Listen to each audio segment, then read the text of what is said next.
थी general theory, जो हमने कहा था कि आइंस्टाइन ने ये कहा कि स्पेस जो है वो एक रबर शीट की तरह है। एक बॉडी जितनी हेवी होगी, उसने उस रबर शीट में उतना ही हेवी डेंट प्रोड्यूस किया होगा, लाइटर बॉडीज़ उसके अराउंड मूव करेंगी। इसकी हमने एक वीडियो देखी थी, that was general theory of relativity, mass space system, sorry space time system.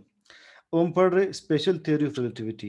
ये उन बॉडीज़ के लिए है जो लाइट की स्पीड से मूव करती है, नियरली लाइट की स्पीड से मूव करते हैं। It treats problems involving inertial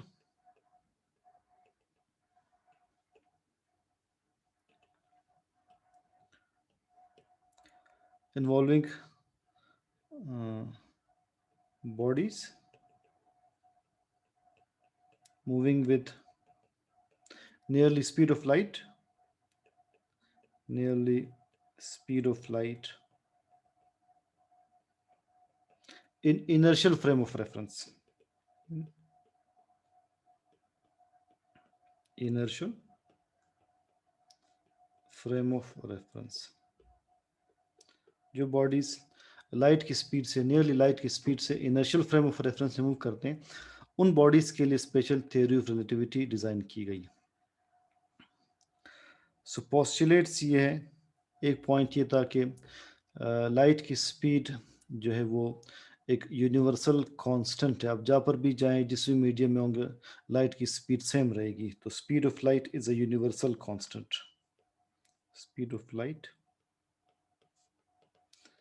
is a universal constant. Second point ये है कि जो लॉज ऑफ फिजिक्स हैं वो तमाम इनर्शियल फ्रेम्स ऑफ रेफरेंस में सेम रहेंगे।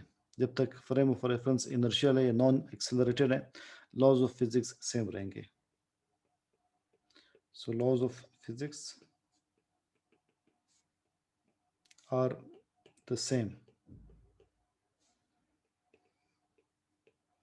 in all inertial frames of reference. Inertial frames of reference. इसके तीन इंटरेस्टिंग कॉन्सिक्वेंसेस या रिजल्ट्स आइंस्टाइन ने एक्सप्लेन किए। एक कंसेप्ट था टाइम डायलेशन का। आइंस्टाइन ने ये कंसेप्ट दिया कि टाइम एब्सोल्यूट नहीं है, टाइम रिलेटिव है। आप एक फ्रेम ऑफ रेफरेंस में बैठे हैं, टाइम उससे स्लो मूव कर रहा हूँ। अगले फ्रेम ऑफ रेफरेंस में आप बैठे, उससे टाइम फास्ट हो जाए। घड़ी की टिक टिक एक जैसी नहीं होती। उन्होंने ये कंसेप्ट दिया था। तो उन्होंने कहा कि टी नॉट, सपोज ये है T naught, time measured at rest, and observer is at rest. तब जो टाइम वो मेजर कर, इसे हम टी नॉट कहते हैं, इसे हम कहते हैं proper time. T is time measured when the body is in motion. Time measured in state of motion, in moving frame of reference. 1 minus v square upon c square, ये इस equation में उन्होंने ऐड किया। उन्होंने कहा कि जब भी आप रेस्ट में होते हैं, तो घड़ी की टिक टिक की जो भी स्पीड हो, जब आप मूव कर रहे होंगे और जितना फास्ट मूव कर रहे होंगे, टाइम उतना ही स्लो होता जाएगा, इवेंट्स उतने ही स्लो होते जाएंगे। जब आप मूव करेंगे, इवेंट्स स्लो होते जाएंगे। तो मोशन से टाइम स्पीड कम होती जाएगी, टाइम स्पीड कम होगी। जितना फास्ट मूव करेंगे, टाइम की स्पीड कम होगी, इवेंट्स लेट होंगे, इवेंट्स ज़्यादा टाइम लेंगे। सो जितनी फास्ट आपकी स्पीड होगी या मोशन होगी, उतने ही इवेंट्स क्या होंगे, स्लो होंगे, स्लो इवेंट्स होंगे। फॉर एग्जांपल, पहले आप इसकी एक इलस्ट्रेशन देखें, उन्होंने किस तरह से इस पॉइंट को एक्सप्लेन किया है।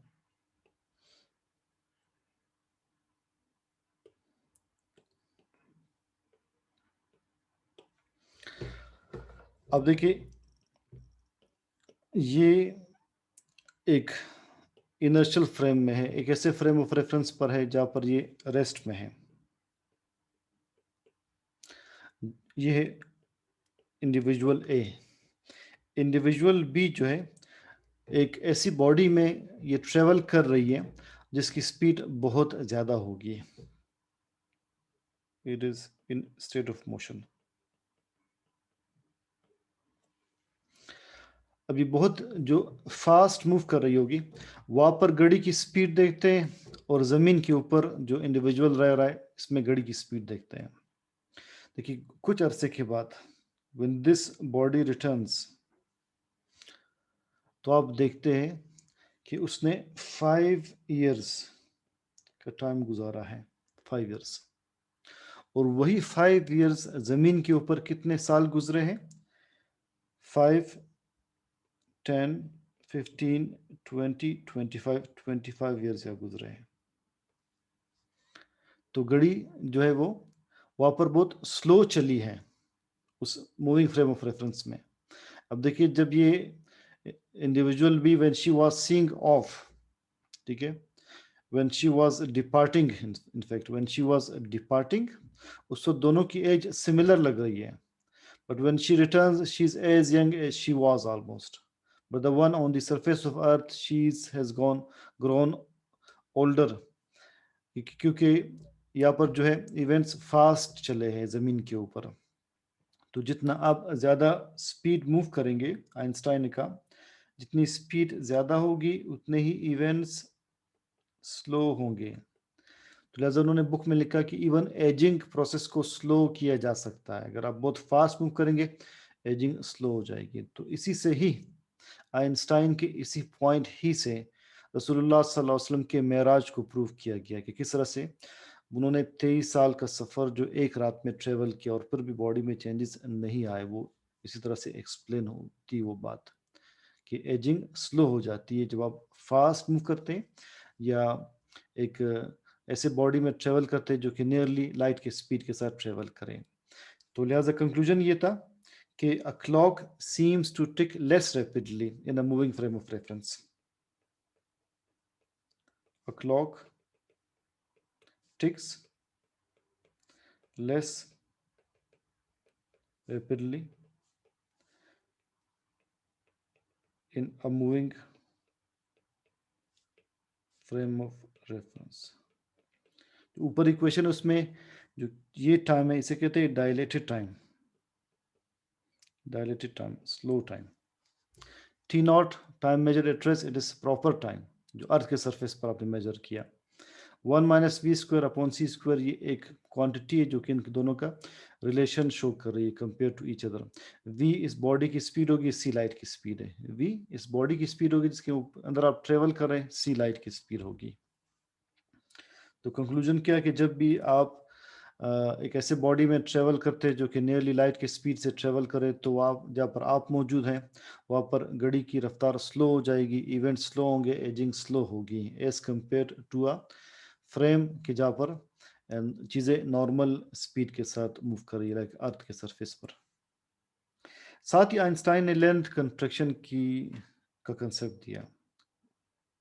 लेंथ कंट्रैक्शन की इक्वेशन ये है, इसे कहते हैं प्रॉपर लेंथ, एक्चुअल लेंथ, ये length measured at rest.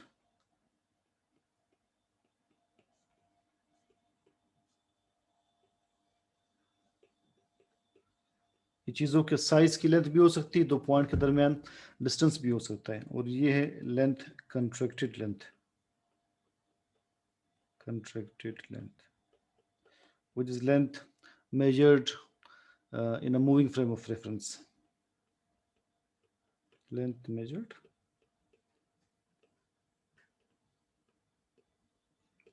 in a moving frame of reference। अब देखते हैं इसमें कंसेप्ट क्या है। What did Einstein say?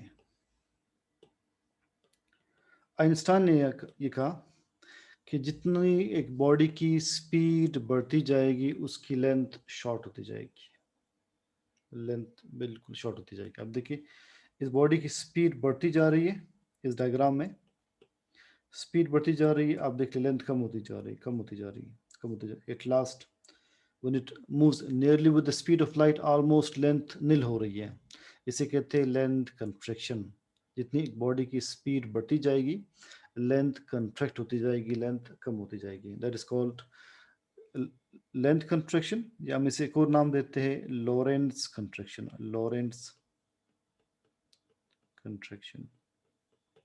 तो जितना आप फास्ट मूव करेंगे, टाइम स्लो होता जाएगा, इसे कहते हैं टाइम डायलेशन। जितना आप फास्ट मूव करेंगे, लेंथ कम होती जाएगी, इसे कहते हैं लेंथ कंट्रैक्शन। जितना आप फास्ट मूव करेंगे, मास बढ़ता जाएगा, इसे कहते हैं mass variation. Mass is equal to m nought 1 minus we square upon C square. ये m नॉट है मास एट रेस्ट, m है mass measured during motion, mass measured during motion is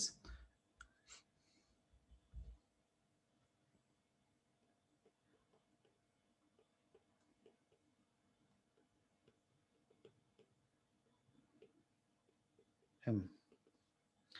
सो जितनी बॉडी की स्पीड बढ़ती जाएगी, mass बढ़ती जाएगी। So as speed increases, mass या inertia it increases. Length contraction क्या है कि as speed increases, length becomes shorter, as speed increases, length becomes shorter। Einstein ने एक फेमस इक्वेशन दी, E equal to M C square. Energy को mass में, मास को एनर्जी में कन्वर्ट किया जा सकता है। इसी चैप्टर में आप पढ़ेंगे टॉपिक्स जिसमें मास एनर्जी में कन्वर्ट होगा और एनर्जी मास में कन्वर्ट होगी। It is E equal to M C square. Navstar navigation system, ये वही GPS सिस्टम है जो फर्स्ट ईयर फिजिक्स में पढ़ चुके। हमने कहा था कि अर्थ के around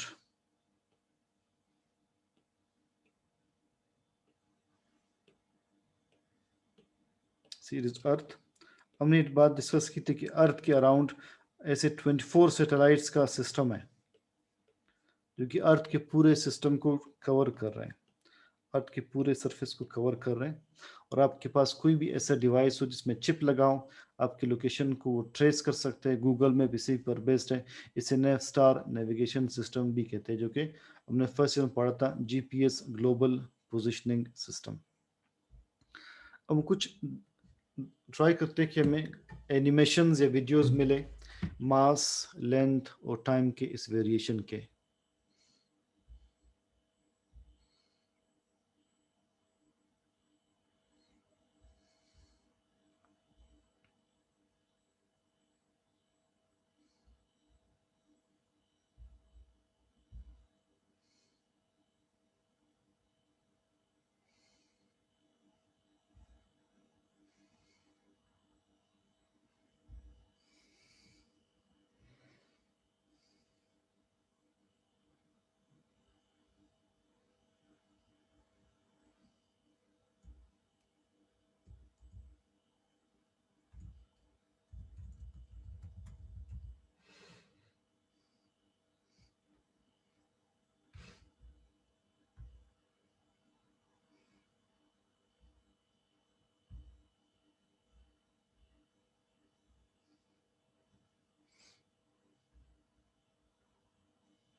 Albert Einstein, then a mere patent clerk in Bern, after trudging through his day's work, decided to board a tramcar on his way home.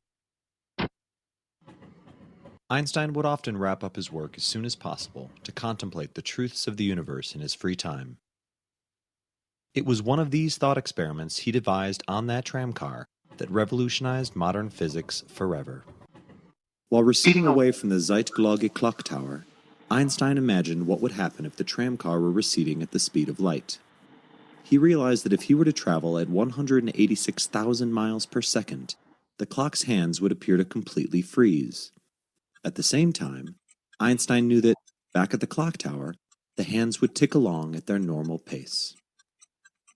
For Einstein, time had slowed down. This thought blew his mind. Einstein concluded that the faster you move through space, the slower you move through time. How is this possible? Einstein's work was heavily influenced by two of the most iconic physicists of all time. First, there were the laws of motion, discovered by his idol, Isaac Newton, and second were the laws of electromagnetism, laid down by James Clerk Maxwell. Newton's laws insisted that velocities are never absolute, but always relative, so that their magnitudes must be appended by the phrase, with respect to. For instance, a train travels at 40 kilometers per hour with respect to someone at rest. However, it only travels 20 kilometers per hour with respect to a train traveling 20 kilometers per hour in the same direction. Or, it travels 60 kilometers per hour with respect to another train traveling in the opposite direction at 20 kilometers per hour. This is also true for the velocities of Earth, the Sun, and the entire Milky Way galaxy. On the other hand, Maxwell found that the speed of an electromagnetic wave, such as light, is fixed at an exorbitant 299,792,458 meters per second, regardless of who observes it. However, Maxwell's notion seems incompatible with Newton's notion of relative velocities. If Newton's laws are truly universal, why should the speed of light be an exception? This presented Einstein with a daunting dilemma. This conflict between the ideas of Newton and Maxwell can be demonstrated with another of Einstein's brilliant thought experiments. Einstein imagined himself on a train platform witnessing two lightning bolts strike on either side of him. Now, because Einstein stands precisely in the middle of the two strikes, he receives the resulting beams of light from both sides at the same time. However, things get more complicated when someone on a passing train views this event while whizzing past Einstein at the speed of light. If the speed of light conforms to the rules of relativity, then the person on the train wouldn't witness the lightning strike simultaneously. Logically, the light closer to the man on the train would reach him first. A measurement of the speed of light made by both men would differ in magnitude. This would contradict an apparently fundamental truth of the universe. Einstein had to make a difficult choice. Either Newton's laws were incomplete, or the speed of light was not a universal constant. Einstein realized that the two notions could coexist with a small tweak in Newton's laws. To get rid of the discrepancy in the measurements, Einstein suggested that time itself, for the man on the train, must slow down to compensate for the decrease in speed, such that the magnitude remains a constant. Einstein called this absurdity time dilation, and his newfound theory special relativity. Newton believed that time moved unflinchingly in a single direction, forward. Einstein, however, had just realized that time stretches and contracts, varying with velocity. Due to its malleability, time, like space, deserved its own dimension. In fact, Einstein claimed that the two were one and the same. Together, they formed a four-dimensional fabric or continuum called space-time, upon which the mundane events of the universe would unfold. Einstein suggested that massive objects like the sun didn't pull bodies like Earth with a mysterious, inexplicable tug, but rather curved the fabric of space-time around them, forcing Earth to fall down into this steep valley. A highly simplified analogy is the dip in a trampoline made by a bowling ball. If a marble were placed on that trampoline, the marble would immediately roll towards the bowling ball in the center. This is also true for Earth's gravity. We are pinned to the ground because space, so distorted by the Earth's mass, pushes us down from above. However, the slump in the fabric around Earth is not uniform, and Earth's gravity grows more intense as we move towards its center, where the curvature is at a maximum.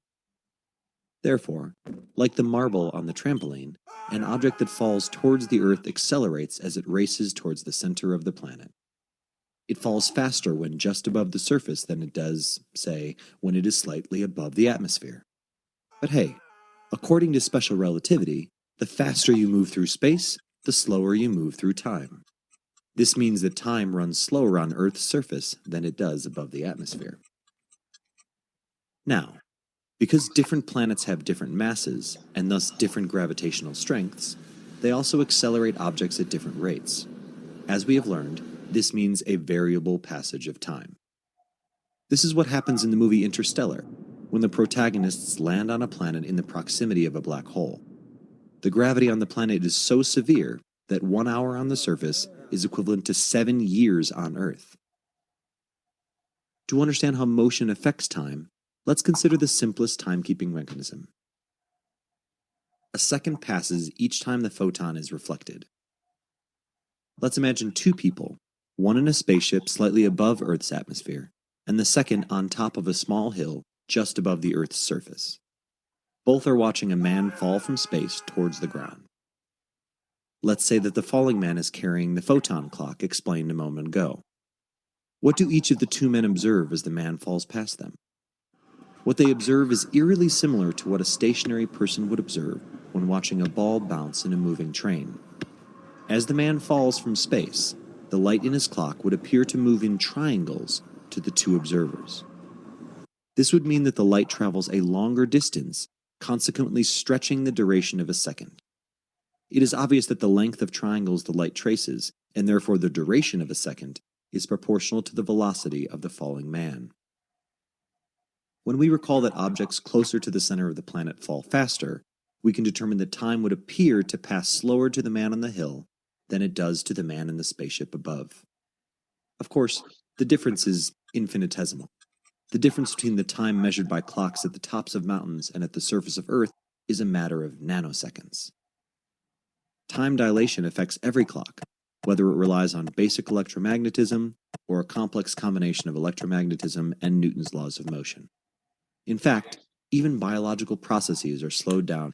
Yes, that's right. Your head is slightly older than your feet.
In our universe, when you change from a non-moving perspective to a moving one, or vice versa, that change of perspective is represented by what's called a Lorentz transformation, which is a kind of squeeze-stretch rotation of spacetime that I've mechanically implemented with this spacetime globe. Two of the most famous implications of Lorentz transformations are phenomena called length contraction and time dilation. And while their names make them sound like they're two sides of the same coin, they're definitely not. We'll start with time dilation, which is easier to see. Suppose I have a clock with me that ticks every 2 seconds, but if you're moving at a third the speed of light to my left, then from your perspective, the time coordinates at which my clock now ticks are slightly farther apart. According to you, it takes about 2.12 seconds between each tick, instead of 2 seconds. Time literally is running slower for me relative to you, because Lorentz transformations, which represent how relative motion works in our universe, kind of stretch things out a bit. Likewise, if you have a clock with you that ticks every 2.83 seconds, then from my perspective, it will tick every 3 seconds. So both of us perceive each other's perception of time as running slow by the same factor. That is, relative motion causes our perception of the duration of time between events to become longer, or dilated. Time dilation. If you're wondering how it can make sense that we both perceive each other's time as running slow, well, I have another whole video on that, but in short, it's because our respective world lines, which correspond to our own time axes, are rotated relative to each other, and so we each only attribute a projection of the other person's world line's length as representing movement through time, and the rest as movement through space. The factor by which intervals are dilated depends on how fast we're moving relative to each other, and the expression looks like this. But it's really just saying How much higher up in time is this point after a Lorentz transformation? And if you plot the expression, you'll see that for slow speeds, relative time intervals are roughly equivalent, but the closer you are to light speed, the more our relative perception of times becomes distorted. Length contraction, on the other hand, is a tad more complicated. First, we need something with length. Let's suppose we have a cat whose tail is at position 0 for all time, and whose head is 600 million meters to the right for all time. Remember, each horizontal tick mark here represents 299,792,458 meters. So from my perspective, the cat is 600 million meters long. However, from your perspective moving at a third the speed of light to the left, the ends of the cat get stretched out from each other by the Lorentz transformation, which at first might seem like dilation of distance, not contraction. And this is indeed true. From your perspective, the distance between the cat's tail at my time t equals 6 and the cat's head at my time t equals 6 is indeed longer. It's now 636 million meters, dilated by the exact same factor as in time dilation. However, this dilated distance doesn't represent the length of the cat from your perspective, because these measurements of the positions of its head and tail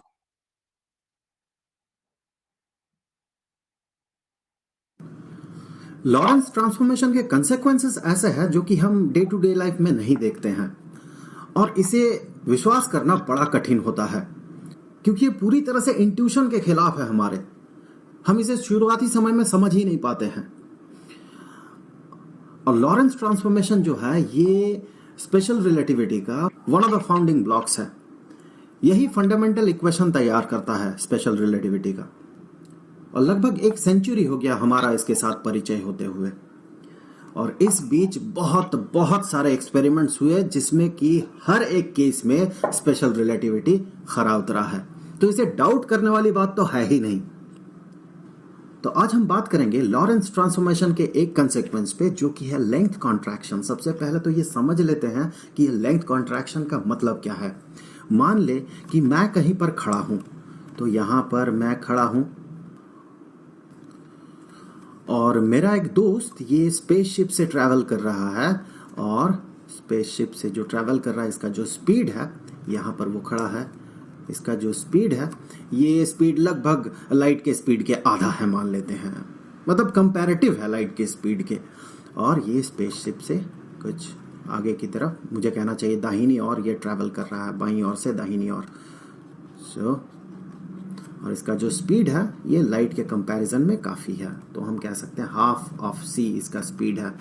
half of सी इसका speed है, तो ये मुझे cross करेगा, मुझे cross कर रहा है इस तरह से।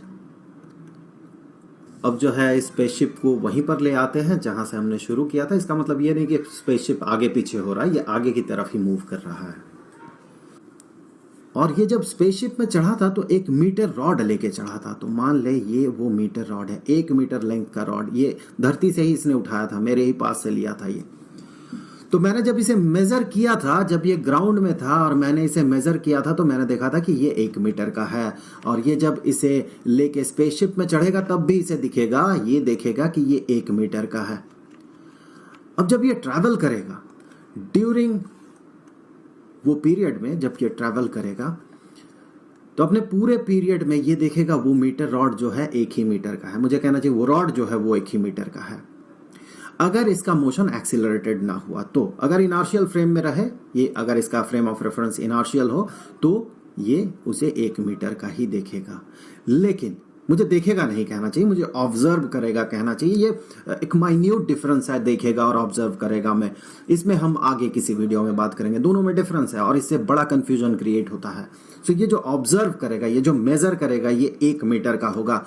और मैं जो इसे मेजर करूंगा, अगर मैं इस इनर्शियल फ्रेम से अभी इसे मेजर करता हूं, जबकि ये मूविंग है, ये मूव कर रहा है, रुका हुआ नहीं है, मूव कर रहा है मेरे रेस्पेक्ट में, तो मैं इसका जो लेंथ है, ये जो मीटर रॉड है या फिर जो रॉड है जो कि 1 मीटर का मैंने ग्राउंड में देखा था, अब अगर मैं मेजर करूंगा ये 1 मीटर से कम होगा। इसे मैथमेटिकली हम प्रूव कर सकते हैं लॉरेंस ट्रांसफॉर्मेशन से। कैसे? चलिए देख लेते हैं कैसे।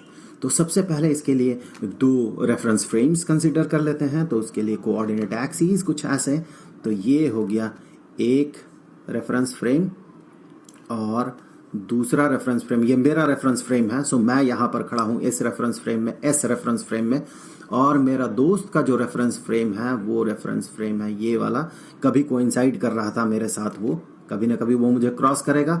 जब क्रॉस करेगा उस समय तो हमारा जो ओरिजिन्स है वो कोइंसाइड करेंगे। अब इतने स्ट्रिक्ट मैनर में ना जाए कि मैं जिस स्पेस में खड़ा हूँ उसी स्पेस को वो पेनेट्रेट करते हुए, मुझे पेनेट्रेट करते हुए जाएगा, इतना भी स्ट्रिक्ट नहीं होना है। वो लगभग मेरे करीब से गुजरेगा तो हम मान सकते हैं दोनों का ओरिजिन एक समय था जब ये सेम था। जिस समय ये मुझे क्रॉस करेगा उस समय अगर हम दोनों का जो वॉचेस है उसे हमने सिंक्रोनाइज कर लिया तो अभी हमारा वॉच जो है ये 0 दिखाएगा। सो टाइम इस समय जो है 0 है, और इस रेफरेंस फ्रेम में, इस दूसरे रेफरेंस फ्रेम में, ये मेरे रेफरेंस फ्रेम की बात है, टाइम इस समय 0 है, और दूसरे वाला रेफरेंस फ्रेम में अभी टाइम इसके लिए भी अभी 0 है। T dashed is equal to 0, T prime भी 0 है। तो अगर मान ले कोई रॉड रखा हुआ है यहाँ सेकंड रेफरेंस फ्रेम में, तो इस दूसरे वाला रेफरेंस फ्रेम में ये रॉड रखा हुआ है कुछ ऐसे, ये ऐसे। अब क्या है, ये पूरा का पूरा रेफरेंस फ्रेम जो है ये मूव कर रहा है, ये ऐसे मूव कर रहा है जैसे कि हमारा एक्स एक्सिस ये कोइंसाइड करते हुए चल रहा है कुछ ऐसे।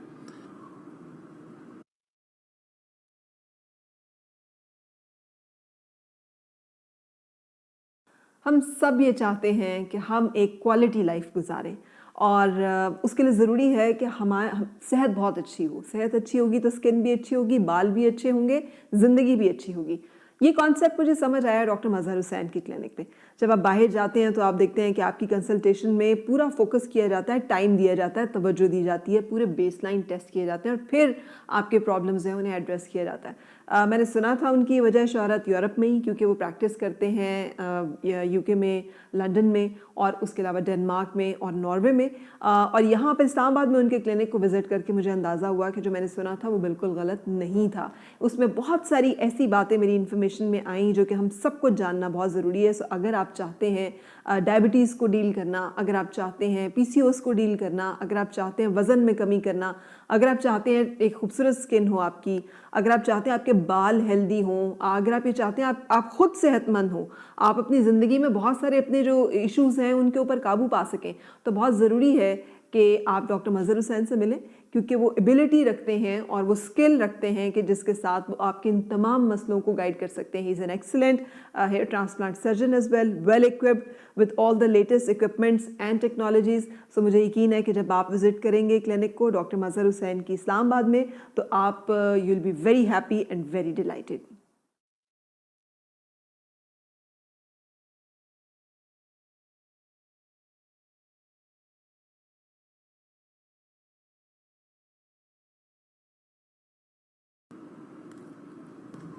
तो अब ये जो सेकंड ऑब्जर्वर है, ये जो S prime frame of reference में है, ये अगर इस रॉड को मेजर करता है तो किस तरह से मेजर करेगा? ये देखेगा रॉड का दो एक्सट्रीम एंड्स, एक एंड ये, दूसरा एंड ये, इन दोनों का एक्स एक्सिस में वैल्यू क्या है या कोऑर्डिनेट वैल्यू क्या है, मतलब उसका एब्सिसा क्या है उन दो पॉइंट्स का। सो एक सर्टेन पॉइंट ऑफ टाइम में वो इसे मेजर करेगा। वो पॉइंट ऑफ टाइम उसके लिए मान ले टी प्राइम है। तो वो जब इसे मेजर कर रहा है तो उसने देखा कि उसके रेफरेंस फ्रेम के एक्स एक्सिस में जो पॉइंट्स है ये दो, ये पॉइंट उसने मेजर किया कि वो जो पॉइंट है वो पॉइंट है x2 प्राइम, और ये जो पॉइंट है ये है x1 प्राइम। तो इस ऑब्जर्वर के लिए, एस प्राइम ऑब्जर्वर के लिए, फॉर एस प्राइम ऑब्जर्वर, इसके लिए जो लेंथ होगा, लेंथ इस रॉड का, ये लेंथ किसके बराबर होगा? ये x2 prime minus x1 prime. यहां से आप देखें सिंपली, अगर जो लेंथ है उसे मेजर करेंगे तो ये लेंथ माइनस ये लेंथ, सो x2 prime minus x1 prime, उसने इसे मेजर किया। और फिर एक सर्टेन पॉइंट ऑफ टाइम में मैंने भी उसे मेजर किया, एस रेफरेंस फ्रेम से मैंने उसे मेजर किया। मैंने कब उसे मेजर किया? जब t टाइम t के बराबर हुआ। सो इस समय मैंने मेजर किया, तो मैं इसे कैसे मेजर करूंगा? मान ले यहीं पर है, तो मैंने इसे मेजर किया, मैंने देखा ये पॉइंट जो मेरे एक्स एक्सिस में कोऑर्डिनेट वैल्यू इंडिकेट कर रहा है वो है x1, और ये पॉइंट जो मेरे कोऑर्डिनेट एक्स एक्सिस में जो कोऑर्डिनेट वैल्यू ये इंडिकेट कर रहा है ये है x2। तो according to Lorentz transformation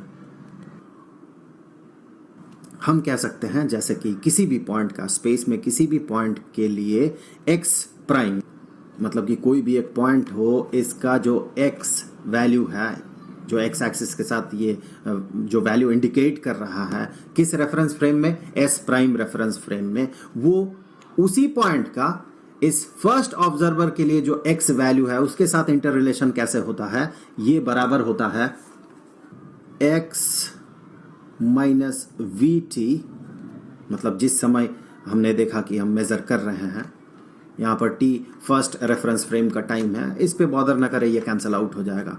so divided by square root of 1 minus we square divided by c square. So यहाँ पर v डिवाइडेड बाय c के साथ एक स्पेशल टर्म हम एसोसिएट कर सकते हैं, वो स्पेशल टर्म है v divided by c is equal to beta. तो यहाँ पर v divided by c whole squared है ये, तो इसे बीटा स्क्वायर्ड कह सकते हैं हम, तो चीज़ों को थोड़ा छोटा रखने के लिए। सो यहाँ पर बीटा स्क्वायर्ड, बीटा स्क्वायर्ड। अब y प्राइम y के साथ बिल्कुल बराबर होगा, हमने देखा था, क्योंकि मोशन जो है ये x एक्सिस के अलोंग है, और z प्राइम ये z के बराबर होगा। बस इतना ही काम करना है, टाइम के साथ हमारा कोई रिलेशन अभी है नहीं, हमें सिर्फ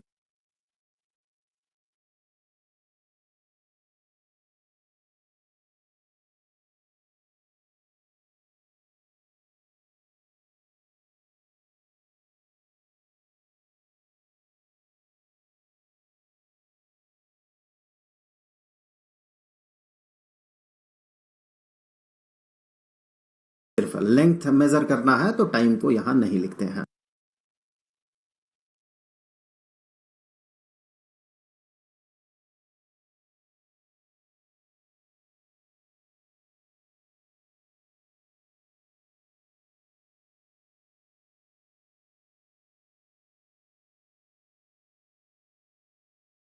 मैंने अपने बच्चों को किसी चीज से नहीं रोका।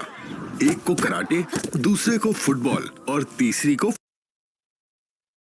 आज की वीडियो में क्या क्या है, आप सबसे पहले ये मुलाहिजा कीजिए। ये एक अजीम फार्मूला है और ये सिर्फ बच्चों तक महदूद नहीं, आप इसे कामयाबी के किसी भी शोबे में आजमा कर देख लें, आपको शेर खुदा की विजडम हैरान कर देगी। हम क्या हैं और हमने कहां तक पहुंचना है, इसका फैसला कौन करता है? और अगर बच्चा इसी रफ्तार से भागता रहा तो ये चंद लम्हों में कुएं में जाके रहेगा। उन्होंने इस वाकये की बुनियाद पर हजरत अली रज़ी अल्लाह तआला अन्हु का इल्म चेक करने का फैसला किया। ये कामयाबी का एक कामयाब तरीन तावीज है, आप आजमा कर देख लीजिए। मैं हूं जावेद चौधरी और आप देख रहे हैं माइंड चेंजर।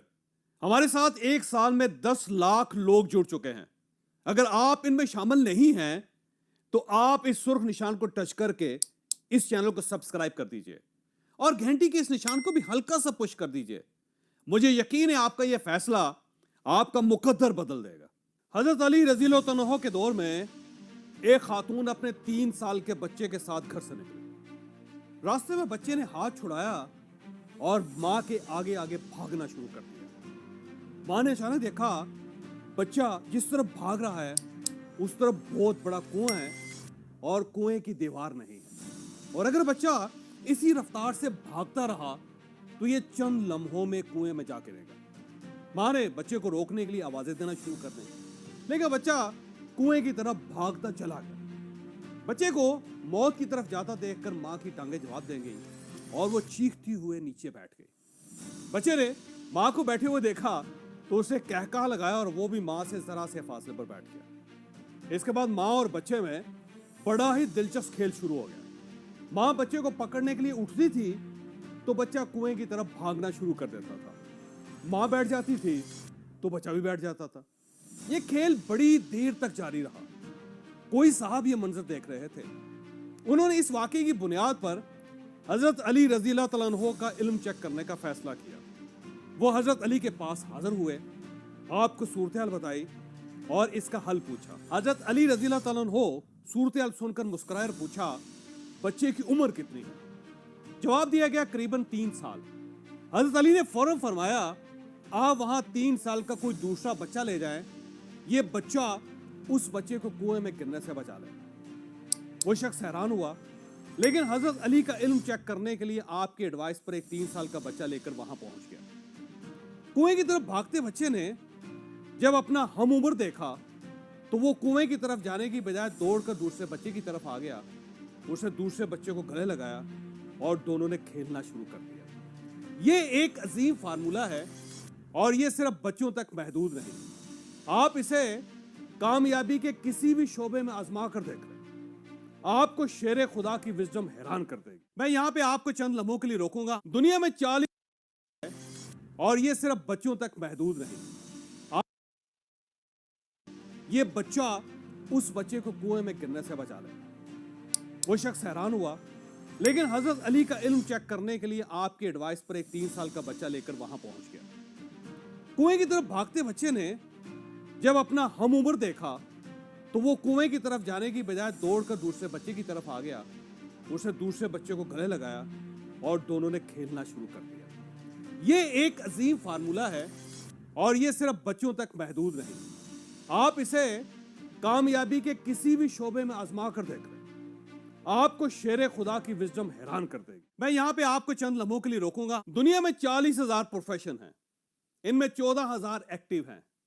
आपके लिए कौन सा प्रोफेशन ठीक रहेगा, ये फैसला आपका टैलेंट, आपकी नेचर और आपकी ट्रेनिंग करती है। अब अगला सवाल यह है, अल्लाह ने आपको कौन सा टैलेंट और कौन सी नेचर दे रखी है और आपको कौन सी ट्रेनिंग कहां से लेनी चाहिए। आप अगर ये जानना चाहते हैं तो आप लाहौर में 16 जनवरी को हमारे डे सेशन में शरीक हो सकते हैं। ये सेशन फुल डे होगा, मैनेजमेंट हाउस लाहौर में होगा और आप इसे ज्वाइन करके अपना टैलेंट और अपना प्रोफेशन दोनों डिस्कवर कर सकते हैं। तो ज्वाइन कीजिए हमें 16 जनवरी को लाहौर में। बुकिंग के लिए हारिस सती से इस नंबर पर राब्ता कर लीजिए। हम दोबारा अपनी स्टोरी की तरफ वापस आते हैं। मेरे पास जब भी ऐसे वालिदैन आते हैं जिनके बच्चे स्कूल और कॉलेज में पढ़ते नहीं हैं, तो मैं उन्हें हजरत अली रज़ियल्लाहु तआला अन्हु का ये वाक़या सुनाता हूँ और उनसे कहता हूँ कि आप बस अपने बच्चों को पढ़ने वाले बच्चों में बिठाना शुरू कर दें। पढ़ाकू बच्चे आपके बच्चे को भी पढ़ाकू बना देंगे। मैं कम इल्मी के शिकार लोगों को कहता हूँ, आप बस आलमों में बैठना शुरू कर दें, आप भी आलम हो जाएंगे। कमजोरों को कहता हूँ, आप तगड़ों में बैठे, आप भी तगड़े हो जाएंगे। गरीबों को कहता हूं, आप अमीरों में बैठो, आप अमीर हो जाओगे। जॉबलेस को कहता हूं, अगर तुम्हें नौकरी चाहिए तो तुम जॉबलेस लोगों में बैठने की बजाय उनके पास बैठो जिनके पास जॉब है, तुम्हें भी जॉब मिल जाएगी। अगर तुम लाखपति बनना चाहते हो तो तुम लाखपतियों में बैठो, तुम लाखपति हो जाओगे। अगर तुम करोड़पति बनना चाहते हो तो तुम करोड़पतियों में बैठो, तुम करोड़पति हो जाओगे। सेहतमंद होना चाहते हो तो सेहतमंदों में बैठो, खिलाड़ी बनना चाहते हो तो खिलाड़ियों में बैठो, मौलवी बनना चाहते हो तो मौलवियों में बैठो, खूबसूरत होना चाहते हो तो खूबसूरत लोगों में बैठो, और अगर कामयाब होना चाहते हो तो तुम कहाँ बैठो, तुम कामयाब लोगों में बैठो, तुम भी कामयाब हो जाओगे। ये याद रखें, पूरी जिंदगी याद रखें, बल्कि हम क्या हैं और हमने कहाँ तक पहुँचना है, इसका फैसला कौन करता है? इसका फैसला वो लोग करते हैं जिनके दरमियान हम अपना मैक्सिमम वक्त गुजारते हैं। आप आज किसी कामयाब शख्स को नाकाम लोगों में बिठाना शुरू कर दें, मेरा दावा है ये नाकाम लोग चंद माह में उसका बेड़ा भी गर्क कर देंगे। आप इसी तरह किसी कमजोर शख्स को बॉडी बिल्डर्स में बिठाना शुरू कर दें, मेरा दावा है वो कमजोर धान पान सा शख्स अगर चंद हफ्ते में आपको जिम में दिखाई ना दे तो आप मेरा नाम बदल दीजिए। हजरत अली रज़ियल्लाहु तआला अन्हु का ये फार्मूला सिर्फ फार्मूला नहीं है, ये एक जादू है, ये कामयाबी का एक कामयाब तरीन तावीज़ है। आप आजमा कर देख लीजिए, नताइज आपको हैरान कर देंगे। और ये फार्मूला क्या है? ये सिंपली ये है कि आप जो बनना चाहते हैं आप वैसे लोगों में बैठना शुरू कर दें, आप वैसे बन जाएंगे। अगर आपको ये वीडियो पसंद आई हो तो आप इसे किसी न किसी के साथ शेयर कीजिएगा, ये इंशाल्लाह किसी न किसी का माइंड और फिर मुकद्दर जरूर चेंज करेगी।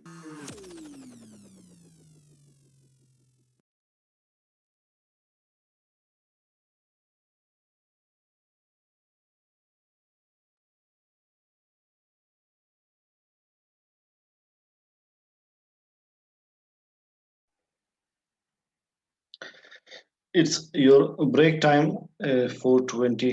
I'll restart class at 4:35. तो ब्रेक के बाद केमिस्ट्री सेकेंड ईयर की क्लास होगी, तो मैथमेटिक्स के स्टूडेंट्स वो स्टे करें। I'll be taking chemistry second year class for 20 minutes। Benzene का लास्ट टॉपिक बहुत अहम टॉपिक है, वो उसमें कंसेप्ट बहुत ज्यादा है, para ortho Meta directing group कैसे बनते हैं। तो 20 मिनट्स क्लास केमिस्ट्री की ब्रेक के बाद भी होगी, फिर हम बायो की तरफ आएंगे इंशाल्लाह।